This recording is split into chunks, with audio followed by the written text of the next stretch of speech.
You want to know something crazy? You weren't supposed to see this video. Originally, I was gonna build this keyboard just for a short, upload the short, that's fine.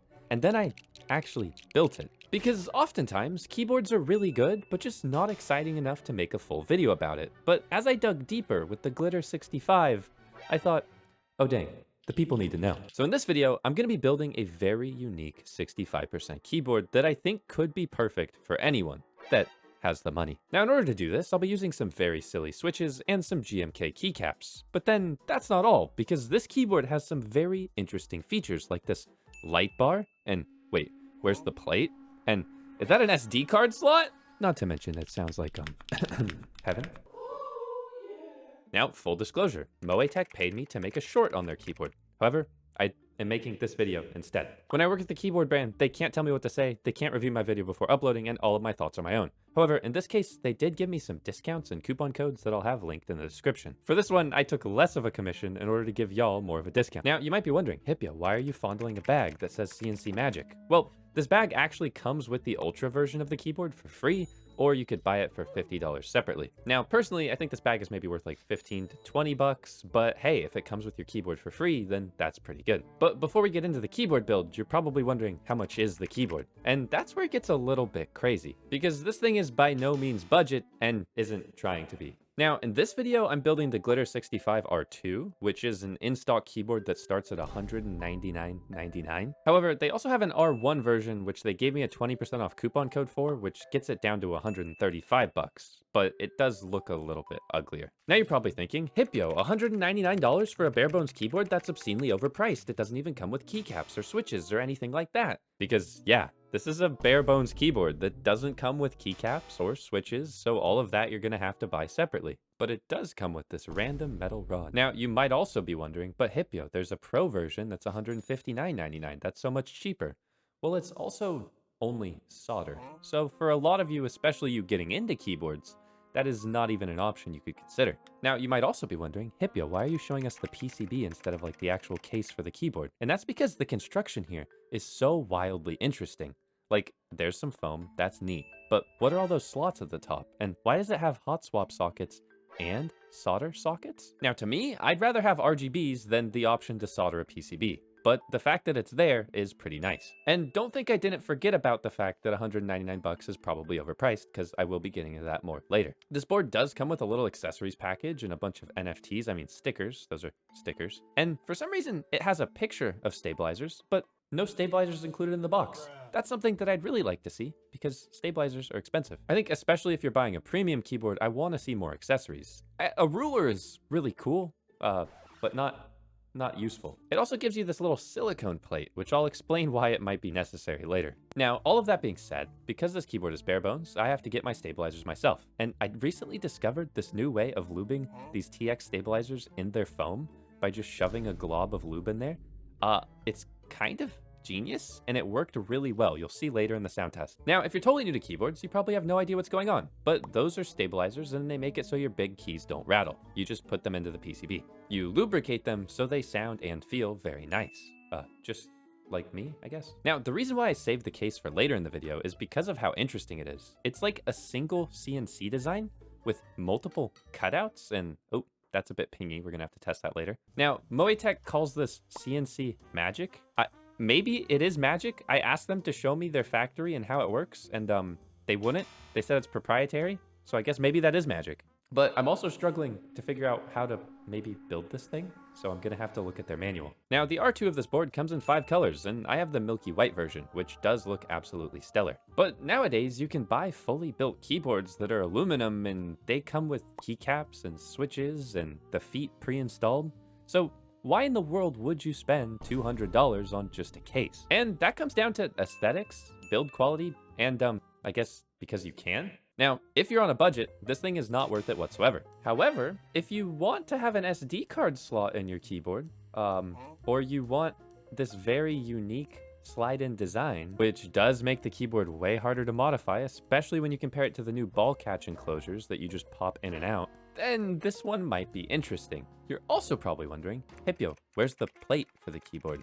And why are you just sliding the board in like that? That's kind of weird. Well, this is actually foreshadowing because I forgot a step and I'm really going to regret this later. But what I will say is that the construction of this thing gives it an incredibly unique, clacky, delicious sound that you kind of can't get on many other keyboards other than really premium keyboards like this. Like, you'll see at the end of the video. But at this point, you're probably wondering, Hipyo, what switches are you going to use for this keyboard? And what keycaps are you going to use? And why is there a cutout at the bottom of the keyboard? Lots of very good questions, or maybe you're not paying attention, who knows? Well, because I'm in my HMX switch arc, I'm gonna be using these silly switches. And no, it's not just because I'm a silly little guy, because I am, I'm so silly. These switches are silly good. Like really, really silly how good they are, for also how they're like decently affordable, and you don't need to lube them. Because in keyboards, you used to need to lube every single switch. You used to have to take it apart and lube it, and it would take hours, and it kind of sucked, and I don't know why we did that and thought that it was fun. Okay, to be fair, it was really fun like the first 3 times that I did it, and then after that it became carpal tunnel. Anyways, this board doesn't use a plate, it just uses the silicone mount. So literally all you do is just put your switches in, and that's it. This is gonna give it a very unique sound, as I mentioned before. Also, of course, my magic didn't work. Ugh, there we go. Magic worked. I still have it, guys. Please hit subscribe so I can get more mana. I think the craziest part is that these switches only add about $20 to this build, and the fact that you can get switches that good for that cheap nowadays is kind of insane. But I'll link similar HMX switches down below. This is the part that I realized that I might have messed up. You see that cable? No. That cable was supposed to be in the keyboard. And the bummer with this keyboard is that when you've built it, you can't take it apart without unbuilding it. So the modability of this thing gets like a 0 out of 10. Like, you can mod it, but yikes, it kind of sucks. I can't even imagine if you solder those switches in. Like, I don't know, maybe I'm being dumb and missed something because I filmed this when I was kind of sleepy, but maybe I'm not, and it's really just dumb to mod. Anyways, after fully taking apart the keyboard, installing the silly little cable on my silly little keyboard because I put silly switches in there, I tested it to make sure it works, and of course it works, and there, it was like nothing ever happened, and I'm good at building keyboards. And weirdly enough, it's probably because I haven't built that many keyboards recently. Like last year, of all of the 50+ keyboards that I tried, I maybe ended up building like 5 or 6. And this year, I'm looking to build a lot more because I don't care if they're not the best budget value. I just care if they're cool or fun. But I do hope maybe my excitement for boards like this is contagious and you can see how cool they might be. Like, look at this gasket mounting. That's sick. I think what perfectly exemplifies custom keyboards for me is a keyboard where you're like, why does this exist? That's the point. The point is, it's cool. Anyways, I still understand that people are on budgets, so I will still keep making budget keyboard videos, and I will still keep pointing out when things are overpriced and dumb, and not overpriced because they're cool and machined well. Anyways, speaking of overpriced and dumb, GMK keycaps, everyone. Well, actually, they aren't that overpriced anymore as well, because I got these for a 2-for-1 on OmniType, and a 2-for-1 means that, hey, GMK keycaps are actually way worth it now. If you're new to keyboards, these used to be just the most expensive keycaps that you had to wait like at least a year or 2 for because they were all only group buys, and boom, with a little bit of magic, they're on my keyboard. Now, that keyboard build was pretty seamless if you ignore the part where I completely forgot how to build it, and I do think this keyboard would be really approachable or easy for any beginner to build because, I mean, it's super straightforward. You just build the keyboard. However, you might not be able to figure out your preferences as quickly as one of the rapid disassembly boards where you can just pop it in and out and swap out foams and all of that kind of thing. This is kind of a build it one way and that's what you get kind of board. However, with the rounded edges and the beautiful CNC and the light cutout, it does also feel like a work of art on your desk. I mean, look at that RGB bar. I saw a lot of people online saying it looked disappointing, but in person, this thing looks incredible. This is the kind of keyboard where you have it on your desk at work and somebody goes, oh my God, why do you have that keyboard on your desk at work? That's insane. However, is it a good value? As I said before, no. If you want to spend 200 bucks, you can get a keyboard that's fully built with keycaps and switches and all of that, and you'd still have like 50 bucks to spare. But that's not really the point here, because this is a custom keyboard where you get to pick out your case color and your switches yourself and your keycaps yourself. All of this is a custom experience, and that does need to be a distinction. You could build this thing entirely silent with silent switches, or you could also make it really weird with silicone keycaps. Personally, my favorite thing about this is that it sounds absolutely incredible. It feels really nice because of the gasket mount, and you don't get any of that stiffness from like a tight plate or anything like that.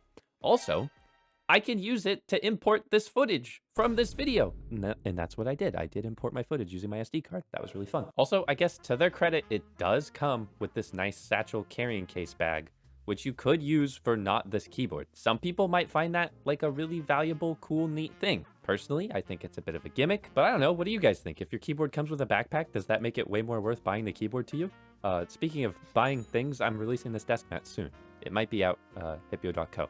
It also might not be out, but it's really pretty, and it's got this like little onsen type vibe, and it's snowy, and it's really cute, and it also matches this keyboard build really well, so that's sick. Anyways, here's the sound test. It sounds like heaven.